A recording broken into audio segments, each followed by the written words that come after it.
Pode falar, tá ao vivo. Tá ao vivo já? Ao vivo Instagram, ao vivo Instagram. Ao vivo Instagram, galera, bom dia.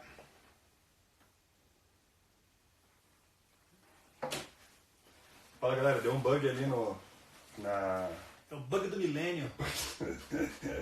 É o bug do milênio. Tá em quarentena também. O Instagram, o YouTube, ele tá congestionado com a quantidade de live que o pessoal tem feito, né? A gente tentou, mas travou o negócio ali e não saiu o áudio. Na verdade é o seguinte, o Marra não quis falar, o coronavírus invadiu ali e não passou álcool em gel. Eu passei álcool em gel na rede e ficamos sem. Bom dia, né, pessoal? Bom dia com você. Bom dia. Volto a dizer, isso aqui sempre é uma coisa muito esquisita.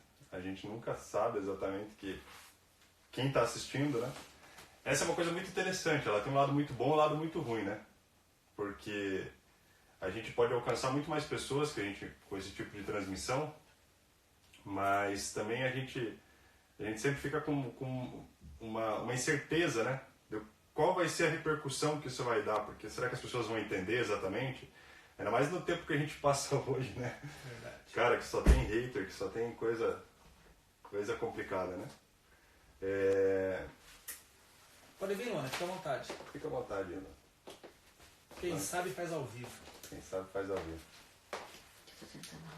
Glória a Deus. Glória a Deus. Queridos, se você está aí na tua casa e está assistindo, a gente quer fazer uma oração para começar.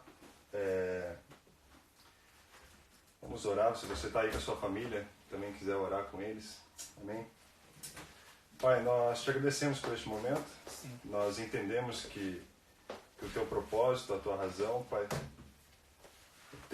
o teu cuidado diante das situações, e nós suplicamos pela vida de cada pessoa que está assistindo essa live, que o Senhor possa estar nos capacitando para estarmos levando a tua palavra, o teu evangelho, que as pessoas possam ouvir e entender, que as pessoas possam ver a tua presença nesse momento difícil que nós estamos passando, e que possam, como família, como corpo, como igreja, Pai, se posicionar diante dessa situação. Nós te agradecemos por isso, Pai. Nós suplicamos a tua presença e a tua graça. Em nome de Jesus, Pai. Amém. Em nome de Jesus, Pai. Amém. Amém. Amém. Queridos, não pode abraçar, mas eu estou abraçando aqui o Sr. Gil. Exato. Eu estive pensando muito essa semana, sabe? Sobre essas situações que a gente tem ocorrido. Que a gente tem passado, né? A gente passou por um momento... E é engraçado que eu vi muitas pessoas orando, eu vi muitas pessoas buscando a Deus, vi muitas pessoas dizendo para as pessoas, olha, temos que orar, temos que nos unir e tal. Num segundo momento todo mundo se desesperou politicamente, cara, houve intrigas, houve confusões, pessoas começaram a brigar de novo, depois agora as opiniões divergem. E é engraçado que a gente tem estudado na história da igreja que, tipo... Ao longo da história da igreja, a igreja ela se fragmentou por causa de uma opinião. Nunca foi por algo em amar o próximo como a si mesmo, nunca foi amar sobre Deus sobre todas as coisas, nunca foi sobre intercessão, sobre a gente estar orando, né? Nunca foi sobre essas coisas que realmente importam que a igreja se dividiu. Foi por situações. Um achava que a Santa Ceia é desse jeito, a salvação é desse jeito, E a história assim nos mostrou que muitas pessoas se dividiram e se fragmentaram por causa das suas opiniões, né? Até chegar onde a gente chegou. E eu estive pensando sobre isso, eu queria comentar uma coisa rapidinho com vocês, um texto rapidinho. Eu, um pouco antes dessa quarentena, né, um pouco antes de tudo isso aí acontecer, eu fui num velório da mãe de umas amigas minhas. São pessoas... Ela já era uma senhora, eu nunca conheci ela, nunca troquei uma ideia com ela, às vezes eu posso até dizer para você que eu talvez até tenha cumprimentado ela, mas eu nunca soube quem ela era. E é engraçado que eu fui nesse velório sem conhecer, e eu sou uma pessoa, eu fui pelo respeito à família, eu conheço muito bem as filhas dela e o genro dela, são pessoas muito queridas para mim, e eu fui em respeito à família, mas eu fui sem conhecer ela. Quando eu cheguei lá, estava tendo uma reunião entre eles, né? Estava tendo lá aquele momento lá da palavra, né? E algumas pessoas foram dar um depoimento sobre essa senhora. E eu fui altamente impactado naquele dia. Eu comecei a chorar profundamente, sem conhecer ela. E eu fiquei pensando, nossa, por que eu estou chorando tanto? E eu olhava as pessoas falando assim, olha, essa mulher, ela me ensinou a como ser uma boa esposa. Eu estava com problemas no meu casamento, ela me ensinou a ser uma boa esposa. Aí eu vi outro comentário, ela falando assim, olha, essa mulher, ela me ensinou a ser um bom filho. Eu conheço os filhos dela, são filhos maravilhosos, são boas esposas, são boas donas de casa, criaram bem os seus filhos, são empresários. E aquilo lá começou a me comover, sabe? As palavras das pessoas para ela, falando assim, olha, ela me ensinou a ser uma boa esposa, ela me ensinou a ser um bom filho. Cara, quantas vezes eu estava cansado e eu via essa senhora, ela é uma senhora, ela teve problema de diabetes, teve alguns outros problemas, ela tinha um problema sério no joelho, mas ela sempre ia na igreja, ela doava roupa para os pobres, ela era daquela metodista tradicional ali metodista, aquela ali que tem no centro ali, sabe? Sim, na 7 de setembro. Na 7 de setembro. Ela fazia aquele júlio para Jesus. E, cara, eu comecei a olhar aquela situação e eu fui envolvido daquele sentimento e eu comecei a chorar. E sabe, veio um texto na minha mente que eu nunca tinha entendido profundamente. Eu nunca tinha entendido esse texto. Que é o texto de João, quando Lázaro morre e ressuscita. Vamos deixar claro que ele ressuscita. Importante. O pessoal chega para Jesus e fala assim, olha, Jesus, o teu amigo está muito mal. Lázaro está muito mal. Ele vai morrer, a gente precisa que você vá lá. E ele fala assim, olha, ao receber essa enfermidade, em João 11:4, ele fala, ao receber essa notícia, Jesus disse, esta enfermidade não é para a morte, mas sim para a glória de Deus, a fim de que o Filho de Deus seja glorificado. Ora, amava Jesus Maria e Marta e a Lázaro. Pois quando soube que Lázaro estava doente, ainda se demorou 2 dias no lugar onde estava. Sabe, queridos, eu comecei a meditar sobre esse texto e eu parei para pensar assim, como que Jesus encara a morte? Sabe, a gente, diante dessa situação, a gente viu muitas pessoas com medo, muitas pessoas escondidas, cara, um pânico, se eu morrer, minha família... Eu fiquei pensando como que Jesus realmente encara a morte. Você vê que Lázaro, ele estava daquele jeito, mas Jesus, ele estava tranquilo diante daquela situação. Ele se posiciona de forma tranquila e ele ainda permanece 2 dias. Ele fala assim, não, cara, fique tranquilo, porque isso daí é para a honra e para a glória do Filho de Deus, né? É engraçado que quando ele chega, e esse era o sentimento que estava no coração das pessoas, nossa, Jesus abandonou a gente então? Porque você vê que Marta e Maria, elas receberam Jesus assim, tristes. E é engraçado que no verso 33, ele diz assim, Jesus, vendo-a chorar, assim como os judeus que a acompanhavam, agitou-se no espírito e se comoveu. E no versículo 35, que é o menor versículo da Bíblia, diz, Jesus chorou. Eu achei muito interessante isso, porque até aquele dia eu não tinha entendido esse versículo. Jesus chorou, mas espera aí, ele não sabia o que ia acontecer? Não estava claro as coisas que estavam acontecendo? Ele não sabia 2 dias antes, ele ainda se demorou 2 dias depois que soube. Ele não se agitou, ele não ficou perturbado. Mas sabe uma situação muito interessante? Jesus chorou por aquelas pessoas que estavam ali. Ele se comoveu vendo Maria e Marta chorar. Sabe? Essa é uma atitude muito interessante de Jesus. É muito interessante quando a gente pensa sobre isso. Jesus não estava triste porque Lázaro morreu. Jesus, ele chorou porque ele se comoveu com a dor daqueles que estavam vivos e não conseguiam entender o propósito. Porque se tivessem entendido o propósito de Jesus estar ali, eles não estariam chorando. Mas Jesus se comoveu. Sabe, diante dessa situação, eu olho essa situação que aconteceu aí no Brasil e no mundo, né? O vírus, a quarentena, essas situações. Quantas pessoas elas estão completamente desesperadas? Não sabem se vão ter um emprego, não sabe se vão estar vivas, não sabe se esse vírus de repente vai afetar alguém, um ente querido, não sabe como é que vai ser a situação econômica, não sabe, por não saber, por não entender, se desespera, se descontrola, chega para Deus às vezes, cara, naquele ímpeto assim, ó. E eu vou ser bem sincero, eu tenho certeza absoluta que Jesus, ao ver o nosso sofrimento, ele também se comove, ele também chora. Sabe, eu tenho certeza absoluta diante dessa situação aqui, ó, que mesmo Jesus e mesmo Deus entendendo o propósito maior da situação, mesmo sendo a morte, esse encarar da morte, ele se preocupa com a gente. Ele se comove com a gente. Ele se comove com a tua situação. Então a primeira coisa que eu quero dizer para você é que você não está abandonado. Cara, Deus nunca abandonou o seu povo. Nunca, nunca. É sempre o povo que abandona Deus. É sempre nós que causamos essa situação e não conseguimos entender o propósito real da situação. Qual que é o propósito real da situação? E por isso a gente se desespera. E a gente vai nessa loucura e fica lá diante de Deus chorando.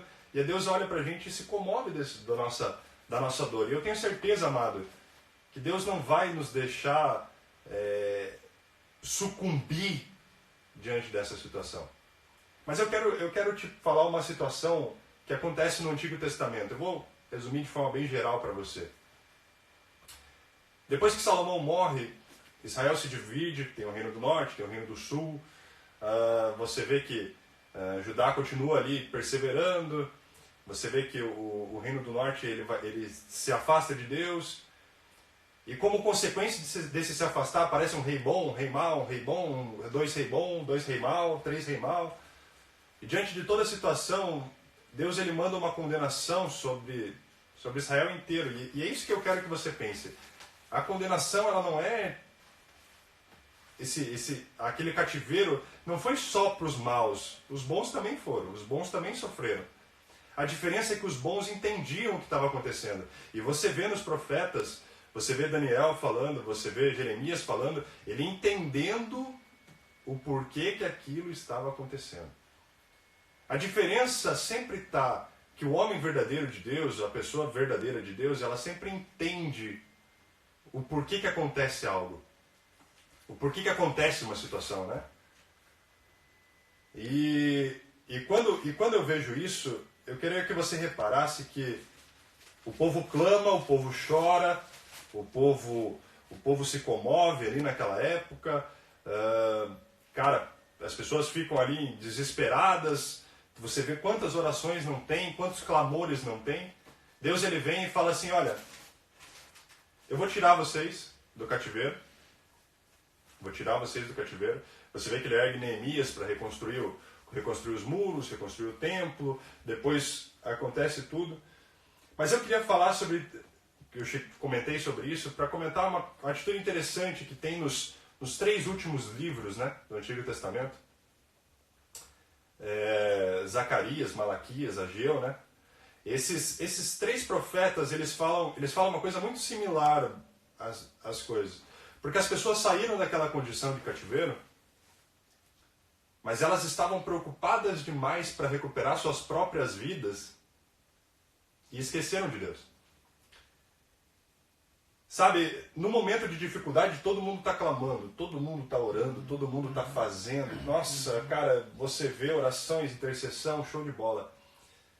Mas o que acontece é que depois que saíram do cativeiro, as pessoas elas estavam mais preocupadas em adornar novamente sua casa, em reconstruir novamente o seu reino, em colocar de novo a sua vida numa estabilidade, em realmente fazer algo novamente, né? Fazer novamente uma situação de conforto para si mesmo. E elas esqueceram de Deus. Você vê que você tem passagens aí, vocês estão com suas casas apaneladas, né? Construindo suas coisas, correndo atrás dos seus próprios prejuízos, mas esqueceram de Deus. E isso Deus ficou altamente chateado com essa situação. Você vê que esses profetas, eles vão dizer, olha, vocês estão esquecendo do Senhor. Sabe, queridos, eu tenho certeza que Deus está se comovendo com essa situação. Nós também temos orado. Eu não estou falando que eu não tenho orado para que Deus traga uma solução sobre essa situação. Nós vivemos um tempo difícil onde qualquer solução aparente é ruim. Você vai ter uma solução assim, onde se você voltar a trabalhar, você tem risco de morrer ou de levar uma doença para um ente querido teu que seja mais fraco. Se você ficar em casa, você tem o perigo de perder o emprego, de fazer uma recessão, de ter fome, de ter... E aparentemente não existe uma terceira opção. Aí nós questionamos a liderança, governos, autoridades. Nós estamos todos prontos a nos posicionar nas nossas redes sociais, ali no seu apartamento. Você entra lá, você digita, você coloca lá a sua opinião, você explana para o mundo e mostra, você questiona outras pessoas. E é engraçado que nessas horas onde parece sempre que a gente está com o controle de novo, que a nossa opinião tem o controle, que se eu mostrar a minha opinião em relação, eu vou voltar a ter o domínio da situação, entendeu? E nós esquecemos que o controle não está na nossa mão. E Deus provou isso com esse vírus. É um negócio que a gente não consegue ver. É um vírus que a gente não sabe onde está. E está todo mundo apavorado. Parou o mundo. Parou o mundo. Sabe, Deus ele realmente está no controle e nunca teve sem o controle. E nós buscamos nas nossas próprias mãos e no nosso próprio controle tentar solucionar os problemas do nosso mundo. Nós queremos mostrar o quanto a minha opinião pode salvar a humanidade. Quando na verdade só tem uma solução. É só Jesus. E é essa que é a grande questão do texto de Maria ali e de Lázaro. Porque a única solução que tinha naquele caso era Jesus. Nenhuma outra solução podia resolver. Nenhuma. Sabe, queridos, o que a nossa nação precisa é de Jesus. O que o mundo precisa é de Jesus, é da palavra, é de Deus. Nós precisamos disso. Nós nos esquecemos disso. Pelo amor de Deus, eu oro por você, eu oro pela tua casa, para que quando essa situação passar, se ela passar e a hora que ela passar, você não pare de buscar a Deus intensamente como você está buscando agora, que está numa situação terrível. Eu oro para que nós possamos entender isso e melhorar, porque queridos, se nós passamos por uma situação tão difícil quanto nós estamos passando, e quanto nós vamos passar, e mesmo assim nós não aprendemos e esquecemos Deus, queridos, não vai ter valido de nada essa situação. Nós temos que realmente aprender, nós temos que fortalecer a nossa fé, nós temos que fortalecer a nossa unidade. A gente tem que parar com esse negócio na igreja de ter diferentes, que as nossas diferenças elas nos separem. A gente tem que olhar e entender que as nossas diferenças são para nos completar. Eu sou diferente do pastor, ele é diferente de mim. A gente tem que completar um ministério do outro. E não nos dividir, e não nos isolar, e não nos degladiar, e não ficar diante de situações aí, cara, me isolando. Agora não tem mais. Cara, se ele não concorda comigo, então eu não consigo conviver com esse cara. Pelo amor de Deus, gente, eu oro por vocês. Eu sei que vocês estão cansados de live. A gente estava vendo um videozinho aqui do pastor, ele dizendo: vocês estão cansados de live, agora só tem live, não sei o quê. Queridos, eu não sei como é que vai ser, eu não sei como é que era a sua vida, que você que está assistindo, mas, cara, nós vivíamos um tempo de muitas pessoas estar cansado de ir na igreja, estar cansado de mesmas coisas, da mesma rotina, estar cansada de orar, estar cansada das mesmas músicas, questionava as músicas e tal. E agora nós não temos mais isso. Está todo mundo na sua casa e agora está cansado de ficar em casa. Está cansado de ver a mulher, está cansado de ver o cachorro, está cansado de ver o filho, não aguento mais meu filho. Sabe, queridos, é muito sério essa situação. É muito sério. Nós temos que nos posicionar como igreja e entender o que Deus ele permitiu que acontecesse. Porque, mas esse vírus foi um ser humano que fez, foi uma doença, foi colocado, os comunistas, os nazistas, os trapezistas. Cara, independente de qual foi a situação, como aconteceu, Deus permitiu que essa situação acontecesse. E se Ele permitiu, tem um propósito. E eu oro para que esse propósito seja o despertar de uma noiva que estava adormecida. Eu oro por isso.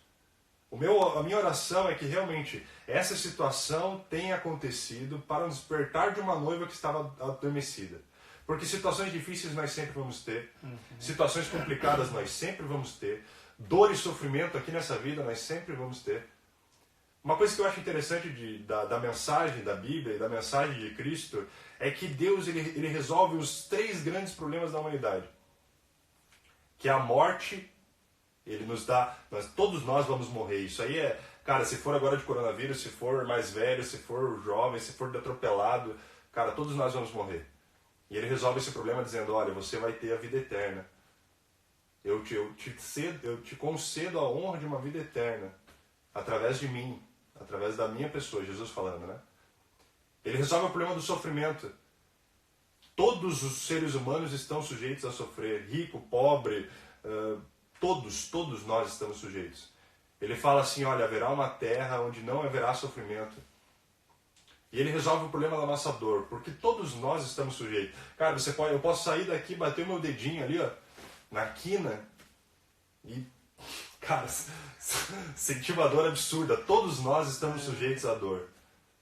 Mas a promessa é tão interessante que ela resolve o problema da morte, nós teremos vida eterna. Resolve o problema do sofrimento, não haverá mais lágrimas. Não haverá mais lágrimas. E não haverá mais dor. Não haverá mais dor. E essas 3 coisas, elas estão sempre ligadas na nossa vida. É por isso que a nossa fé não está nas coisas terrenas. Queridos, eu oro independente de quem seja as nossas lideranças. E tem que ser assim, independente de quem seja. Eu oro para que Deus abençoe e tenha misericórdia do seu povo. Cara, se for A, se for B, se for C, se for... Cara, não importa. Se for de qual partido político. É Deus que tem que conceder a misericórdia para o povo. E é o povo que tem que se despertar, a igreja que tem que se despertar. A igreja que mais se despertou foi a que mais foi perseguida e mais foi morta.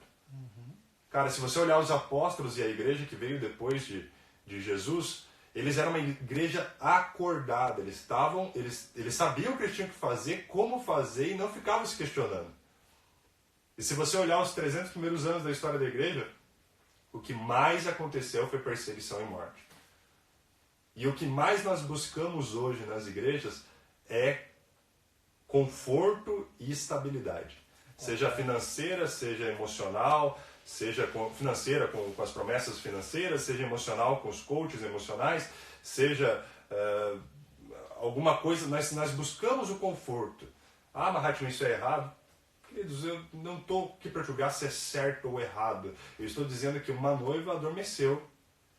E que Deus permitiu essa situação para que a noiva verdadeira acordasse. Então eu oro pela tua vida, eu oro para que essa situação ela realmente nos traga um despertar necessário e que nós possamos superar essa situação e enfrentarmos outra que nós vamos passar, mas que nós não façamos igual fez o povo de Israel, a hora que saiu do cativeiro, a hora que voltou... Não, agora eu estou ocupado demais com a minha vida para recuperar o meu salário, para recuperar o meu emprego, a minha casa, e não vou ter tempo para Deus. Porque você percebe qual foi a consequência e quais foram as palavras. E eu te convido, se você quiser, a ler a Bíblia e entender o que aconteceu com esses profetas pós-exílicos, para entender qual era a resposta de Deus para essa situação. Beleza, queridos? Que Deus abençoe vocês. O Marra falou algo interessante, dentre outras coisas que ele falou também. Ele falou sobre a noiva adormecida.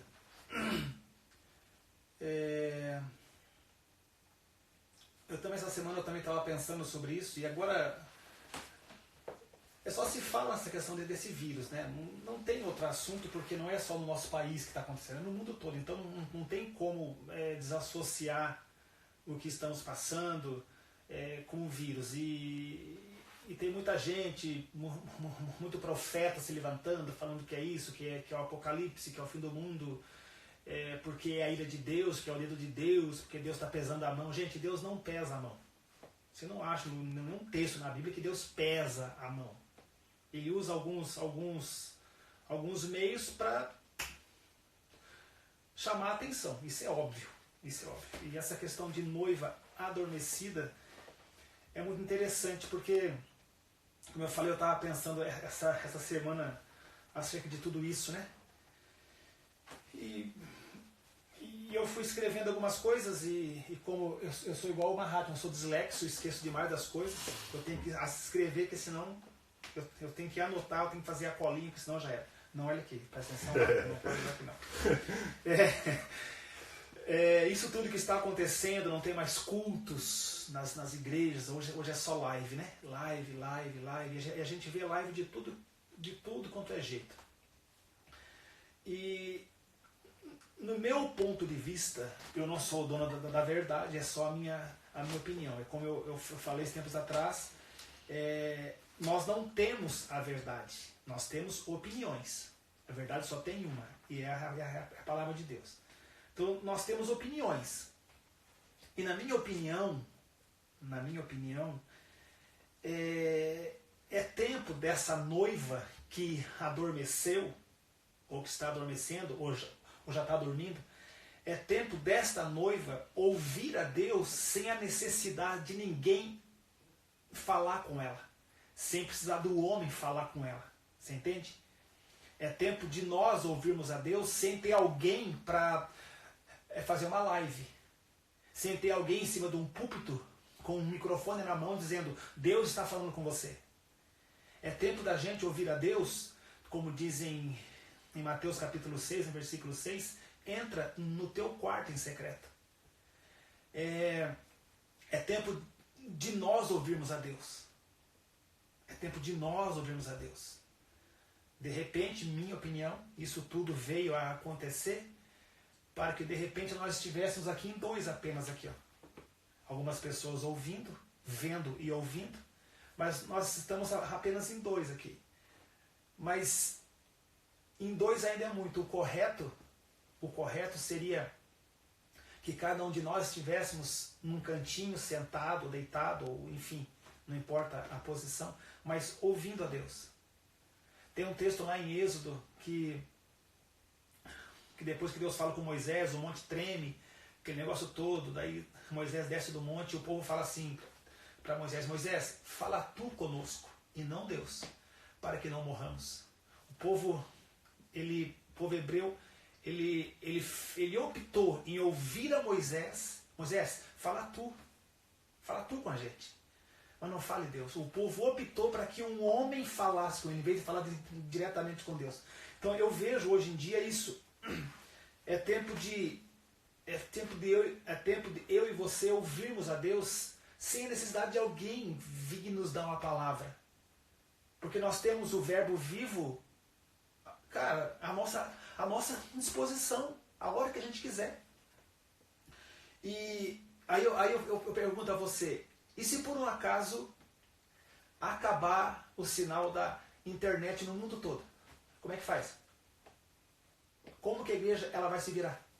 Se ela precisa de alguém, se ela precisa de um pastor estar falando, precisa de um líder estar falando, e se acaba? E se o vírus, em vez de atingir o humano, a saúde humana, ela atinge a internet? E se acaba hoje no mundo a internet? Como é que você vai fazer? Aquilo que você tem de Deus, aquilo que você tem se alimentado da palavra, é suficiente para te manter vivo quantos dias? O pão vivo que desceu do céu, que é Jesus, o quanto que você tem se alimentado, comido dele, vai ser suficiente para quanto tempo? Pensa sobre isso. Pensa sobre isso.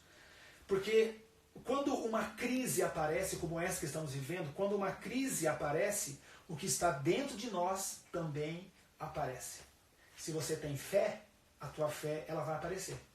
Se você tem dúvida, a tua dúvida ela vai aparecer. Se você tem desespero, o teu desespero vai aparecer. Se a tua busca é por dinheiro, como falou o Mahatma agora há pouco de uma forma diferente, o que vai aparecer é o dinheiro em você. Se dentro de você tem desespero, vai aparecer o desespero. Então, em tempo de crise, ou seja, quando uma crise aparece, o que está dentro de nós também vai aparecer. Eu quero ler um texto com você em Mateus 8, verso 23 ao 27. Eu vou ler aqui para você. Cadê Mateus 8? Está aqui. Diz assim: entrando ele no barco, seus discípulos o seguiram. De repente levantou-se no mar uma grande tempestade. Não era só uma tempestade, era uma grande tempestade. De sorte que o barco era varrido pelas ondas, jogado de um lado para o outro. Ele, porém, no caso Jesus, estava dormindo. Os seus discípulos, aproximando-se, o despertaram, dizendo: salva-nos, Senhor! Salva-nos, Senhor! Estamos perecendo, estamos morrendo, estamos afundando. Ele, porém, lhes disse: por que temeis, homens de pequena fé? Então, levantando-se, repreendeu os ventos e o mar, e seguiu-se grande bonança. Aqueles homens se admiraram, dizendo: quem é este homem que até os ventos e o mar lhe obedecem? Quem é esse cara? Quem é esse? E é bom dizer que dentre esses discípulos, pelo menos 4 deles aqui, André, Pedro, Tiago e João, eles eram acostumados com esse tipo de vento, eles eram acostumados com aquele mar onde estavam ali, que na verdade era um lago, né? Não era um mar, era um lago grande, muito grande. Eles viviam ali, a vida deles era naquele lugar. Eles pescavam, já tinham passado por muitas situações difíceis ali, mas nesse dia foi algo que eles ficaram desesperados. Aí como eu falei, em tempo de crise, em tempo de tempestade, o que está dentro de nós aparece. No caso desses homens aqui, entre eles 4 que eram acostumados com isso, veio o quê? O desespero. Nós vamos morrer. Acabou tudo. Eles correram para quem? Eles não foram pro remo, eles não foram tirar a água do barco, eles não foram, não sei se tinha vela, acho que não sei se tinha vela aqueles barcos, eles não foram abaixar a vela por causa do vento, tal. Eles correram para uma pessoa. Senhor, salva-nos, o Senhor não se importa que a gente morra. Irmão, quando a gente perde o controle, como nós perdemos o controle, porque é um inimigo que a gente não está vendo esse vírus, quando a gente perde o controle, a gente fica desesperado. Esses homens também ficaram, porque eles perderam o controle. E é natural do ser humano ficar desesperado quando perde o controle. Jonas, o profeta Jonas, ele não teve controle nenhum quando ele foi jogado do navio. Ele não teve controle. José, ele não teve controle nenhum da situação quando ele foi vendido como escravo. Abraão, ele não teve controle quando Deus falou assim: sai da tua terra, sai da tua casa, sai da tua parentela e vai para uma terra que eu vou te mostrar. Ele não tinha controle daquilo, da situação do que havia de vir. Ele não tinha controle. Não tinha controle nenhum. Os discípulos, nessa passagem que eu acabei de ler aqui, eles não tinham controle do barco. Eles perderam. O desespero se apossou deles. Eles não tinham controle de nada. Então, quando a gente perde o controle, é normal a gente ficar desesperado. Mas eu quero chamar a atenção para você de uma pessoa que eu estava pensando essa semana sobre essa questão de perder o controle. Noé. Pensa sobre Noé. Pensa sobre ele. Deus fala com ele uma única vez. Noé, faz uma arca. Tá, mas o que é arca? Ele nunca tinha visto um navio, um barco, uma arca. Ele nunca tinha visto. E Noé não tinha, depois de pronto, aquela arca, Noé não tinha o controle do que iria acontecer. É tão interessante a história de Noé, dos acontecimentos. Comece a imaginar como se você fosse, de repente, se você for homem, você fosse Noé. Ou se você é homem, você fosse um dos filhos de Noé. Ou se você é mulher, se você fosse a esposa ou uma das noras de Noé. Se coloca naquela situação ali, ele faz a arca depois de muitos anos construindo, cortando madeira, puxando madeira e fazendo aquele negócio todo, sobre algo que ele não sabia o que ia acontecer. O desespero tomar conta. Não de repente ele estava fazendo a arca, até então não tinha nada, estão só levantando algo. Mas quando Deus manda ele entrar, e Deus é que fecha a porta. Deus é que fecha a porta por fora, diz a Bíblia. E não tinha só tinha uma janelinha lá em cima. Imagina você ali dentro. E de repente começa a vir água de todo lado. Hoje para nós é fácil a gente imaginar, tá bom, choveu, a arca foi e flutuou. Mas Noé, até a chuva era novidade. Porque nunca tinha chovido. Não havia chovido ainda, diz a Bíblia. Então tudo aquilo era novidade, era desesperador. Não adianta agora a gente querer ser crente, como eu falei semana passada, e começar a usar uns versículos aleatórios. Praga nenhuma chegará na minha tenda. Praga nenhuma me alcançará. Porque 10 mil vão cair do meu lado, 1000 do outro lado, e eu não vou ser atingido. Quantos crentes que já morreram por causa desse vírus aí? Então imagina a dúvida de Noé, a incógnita dele. Imagina a pressão em cima daquele homem. Imagina. Ele perdeu o controle da situação. Para ele. Mas Deus não. Deus não. Deus não fez que água nenhuma entrasse naquela arca. Deus o conduziu por mais de 1 ano até que as águas... Ela baixou para que a arca pudesse parar no Monte Ararat. Por mais de um ano. Na minha Bíblia aqui, eu fiz um estudo bem rapidamente há tempos atrás, deu 1 ano e 10 dias que ele ficou dentro da arca. 1 ano e 10 dias. Ficou dentro da arca. Ficar do mês do Cisã, mesmo, não sei do que ele negócio lá. Ficou 1 ano e 10 dias. Tinha sustento para ele. Irmão, se esse vírus aí continuar, tá, enquanto o Marra estava falando, que eu estava pensando aqui. Cara, vão vir todo mundo para cá, para esse sítio aqui, cara. A gente planta mandioca ali, tem um lago ali, dá para plantar arroz ali, tem água. Fazer a comunidade alternativa. Exatamente. Vão vir para cá, cara. Vão plantar arroz, vão criar, cheio de galinha aí. Cara, dá para... Nossa, dá para ficar aqui um bom tempo. Vão vir para cá. Estamos todo mundo aqui, ó. Entendeu? Aqui vai ser a nossa arca. Tá certo. A única coisa que nós vamos fazer é uma camiseta com a letra A bem grande. Só entra atrianos. E... Voltando aqui. Como eu falei agora há pouco, a chuva era novidade para eles ali. Agora, por exemplo, para você, esse vírus que tem assolado o mundo não é novidade. Não é novidade. Não é novidade. Já aconteceram outras pragas, já vieram outros vírus e vão vir outros vírus. Para Noé, o desespero que ele disse que bateu, porque para ele tudo era novidade. Aquela água era novidade, aquela arca era novidade. O vírus não é novidade, gente. Não é novidade. Não é novidade. Esse vírus já teve outros nomes, não exatamente o mesmo, mas já tiveram outras pragas no mundo. Fora a Bíblia, fora lá no Egito, nada disso. A peste negra matou milhões de pessoas, cara, na Europa. Quantos vírus de gripe já veio de 2009 para cá? De 2003 para cá, o ebola.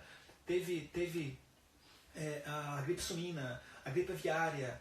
Cara, vai vir um monte de coisa ainda. Então esse vírus não é novidade. Como o Mahatma falou, e nós falamos semana passada, Deus não perdeu o controle. E é normal, volto a repetir, é normal ao homem ficar desesperado quando ele perde o controle. É normal isso. A gente fica desesperado. Só que assim, ó, nesta hora é que entra a fé. Nesta hora que a fé desponta, ela deve aparecer. O que está dentro de nós, como eu falei? Em tempo de crise, o que está dentro de nós também aparece. Quando a crise aparece, o que está dentro do homem também aparece. Então, nessa hora que entra a fé, nesse Deus que nós cremos, e Ele é o Deus do impossível, é nesta hora. E nesta hora também, além da fé, deve aparecer algo muito importante. Até ontem eu estava conversando com o Mahatma sobre isso bem rapidamente quando eu liguei para ele.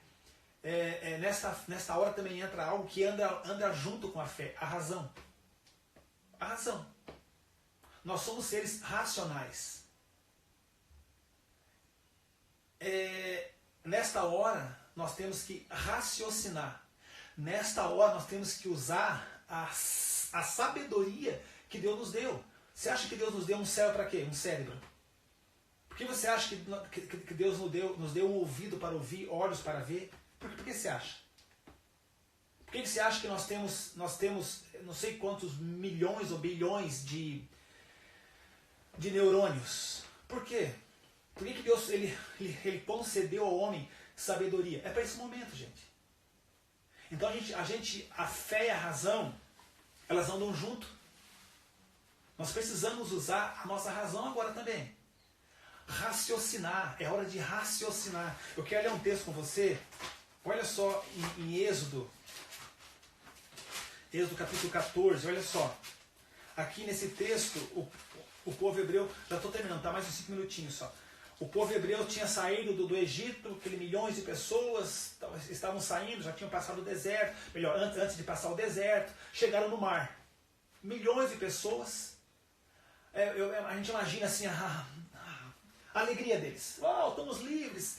Aquele monte de gente, animal, um monte de coisas, enfim, caminhando. E, acabou a escravidão, acabou o sofrimento e tal. Moisés é o nosso líder, Moisés é o cara, e glória a Deus, e aleluia. Eu acredito, né?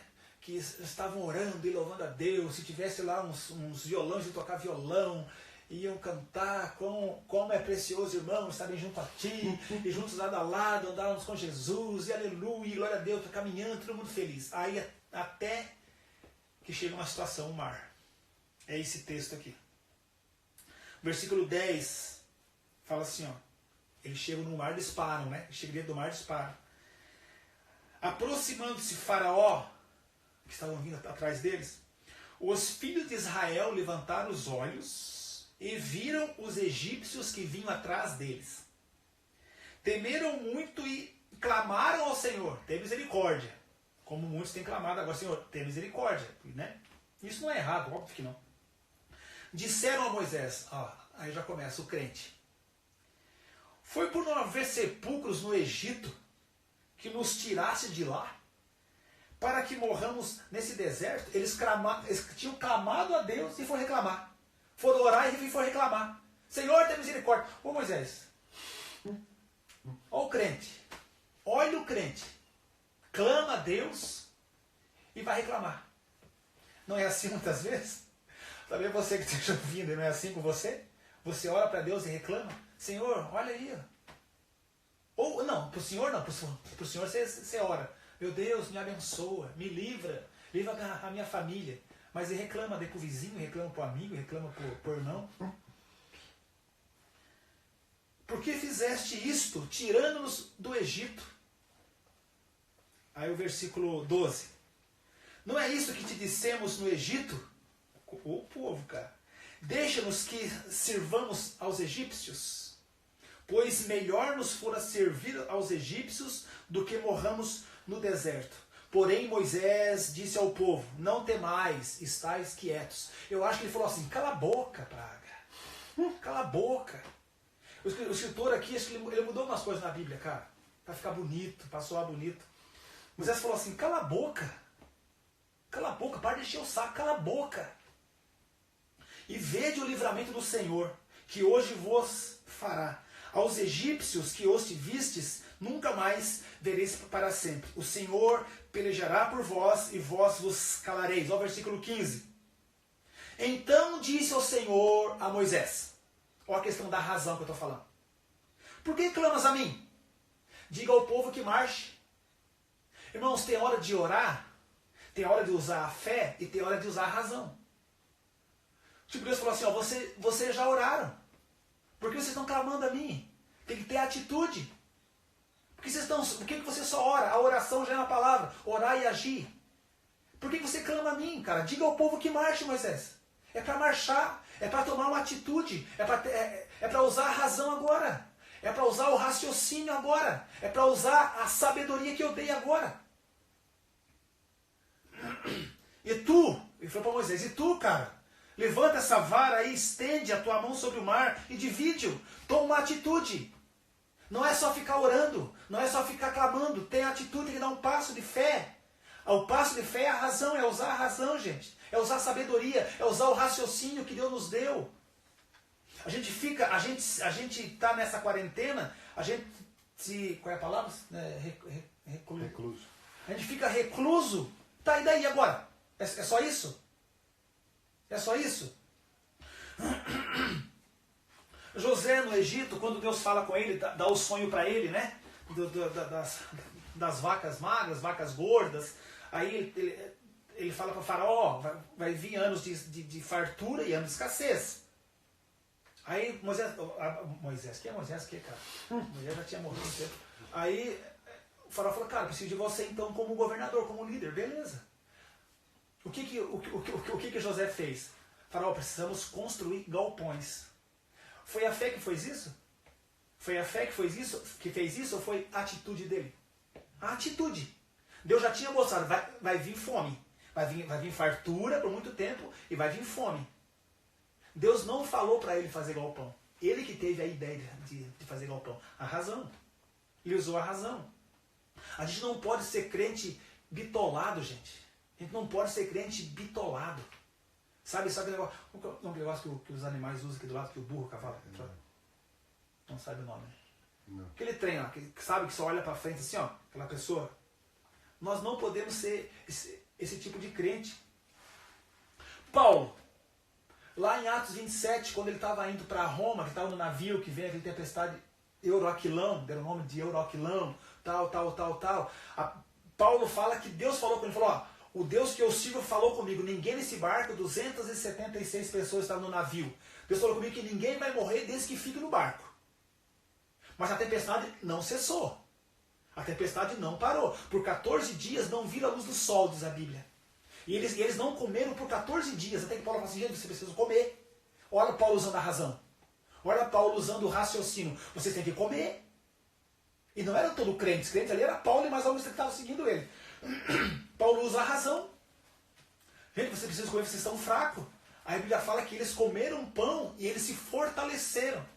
Aí a razão continua. Eles por decisão, falaram assim, a gente precisa aliviar o navio. Jogaram a carga de trigo fora. É razão isso. Não é fé. É razão. A fé é crer naquilo que Deus falou. Deus disse para Paulo, Paulo, ninguém vai morrer aqui nesse navio. Beleza, é a fé. Mas depois entrou a razão. Precisamos aliviar o navio. A razão, gente. Nós precisamos usar a razão. Agora, tá. Então como que a gente usa a razão num momento como esse? Busque informações. Busque informações do que está acontecendo no mundo. Busque razões. Olha só, busque conselhos, busque informações de pessoas especialistas e não oportunistas. Preste bem atenção nisso. Busque informações sobre esse vírus que acometeu o mundo todo, está acometendo também, ainda está. Busque informações, use a razão. Use o raciocínio de pessoas especialistas e não oportunistas. É hora da gente usar a razão, gente. É hora da gente usar a razão. Fé nós temos. Às vezes nós não sabemos usar a razão. Não seja refém de você mesmo. Não seja refém de você mesmo. Deus nos deu sabedoria. Deus te deu sabedoria para pensar. Deus te deu um cérebro. Deus te deu olhos para ler, ouvidos para ouvir, boca para falar. Entendeu? Entendeu, irmãos? A fé anda junto com a razão. É a razão anda junto com a fé. Uma está grudada na outra. Não é tempo de ser só crente. Não é tempo de ser só crente, gente. É tempo de ser humano.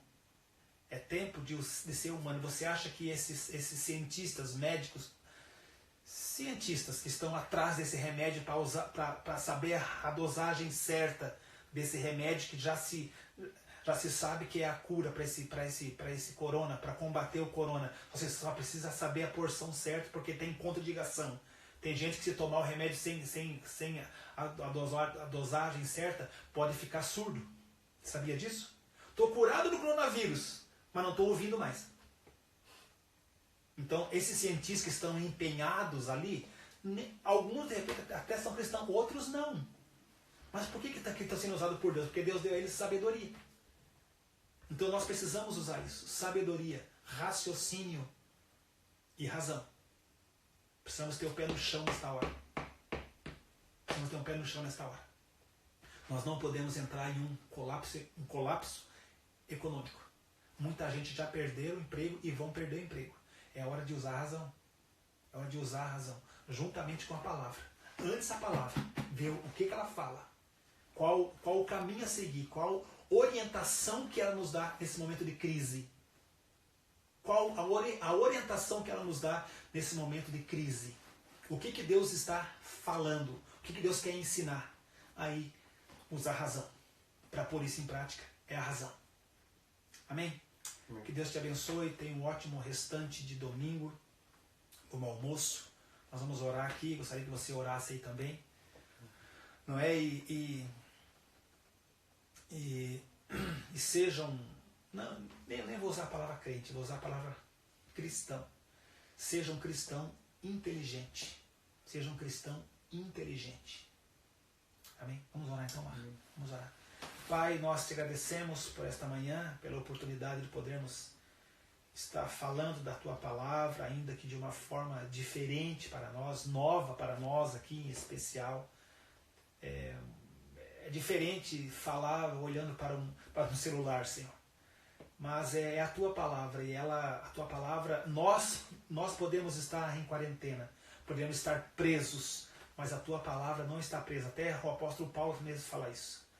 Pai, nós te bendizemos e sabemos que o que está passando no mundo por mais alguns dias. O Senhor tem ensinado, o Senhor ensinou e tem ensinado a Tua igreja, em especial a Tua igreja.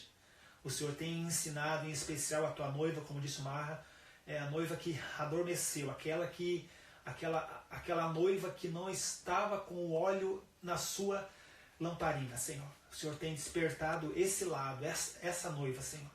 E o Senhor sabe o que faz, o Senhor sabe como age. Nós nos submetemos a isso em nome de Jesus. Eu te peço para que o Senhor nos dê, a igreja, no contexto geral, sabedoria e a melhor forma de usarmos a nossa fé e usarmos também o nosso raciocínio, a sabedoria e a capacidade que o Senhor nos deu de administrar algumas situações, Senhor. Então que nós sejamos abençoados pelo Senhor nesse sentido, que nós não ficamos apenas reclusos, mas que possamos dar passos de fé, andando em cima de uma razão lógica, de uma razão bíblica, Senhor, em nome de Jesus. Eu te agradeço, que o Senhor abençoe a cada pessoa que está ouvindo, cada família, que o Senhor abençoe o nosso país, que o Senhor abençoe as nossas autoridades, dê a elas sabedoria nesse momento, tanto na Itália, na Espanha, nos Estados Unidos, na China, em todos os países que estão sofrendo com esse vírus, Pai, dê sabedoria a essas pessoas que estão, que com o poder de uma caneta podem mudar leis, Senhor, em nome de Jesus, que os teus planos sejam estabelecidos. Eu oro para que, Senhor, o plano de Satanás seja frustrado em nome de Jesus, em especial no nosso país, por uma mídia esquerdista, por uma mídia, ó Deus, e por pessoas que estão usando isso, usando morte de pessoas para o seu bem. Eu oro para que isso, ó Deus, seja abafado pelo teu poder em nome de Jesus. Amém. Que o teu poder venha sobre o nosso país, que a tua igreja que já está orando, que sejam orações, orações certas, orações corretas em cima de um propósito, não visando o bem comum de certa igreja, dessa ou daquela, mas que estejamos orando pelo nosso presidente, pelos senadores, pelos ministros, ó Deus, orando pelos deputados federais, governadores, prefeitos, vereadores, em nome de Jesus Cristo, Pai, para que, ó Deus, o país ganhe, para que o país ganhe, todo o país, e não um partido político. Eu oro nesse sentido, no nome de Jesus, que o teu nome venha a ser glorificado como sempre foi, e sempre será, Senhor. Em nome de Jesus é que eu oro, dando a Ti toda a honra e toda a glória, Senhor. Em nome de Jesus. Amém. Amém. Beleza? Amém. Tranquilo? Deus abençoe a todos. 11 horas, gente, 1 hora, nem menos de 1 hora, né? É menos de 1 hora. É menos de um culto na igreja, no salão da igreja. Galera, valeu, obrigado por aguentar o Marra. É difícil aguentar o Marra. Obrigado. É difícil, obrigado. E se precisar, vem aqui para a chácara dele, Campina Grande do Sul, bem do lado do Hospital Angelina Carol. Pode vir para cá com uma barraquinha, cabe todo mundo aqui. Vamos fazer uma sociedade alternativa. Sociedade SA. Deus abençoe. Beijo pra vocês. Valeu, galera. Valeu. Tchau.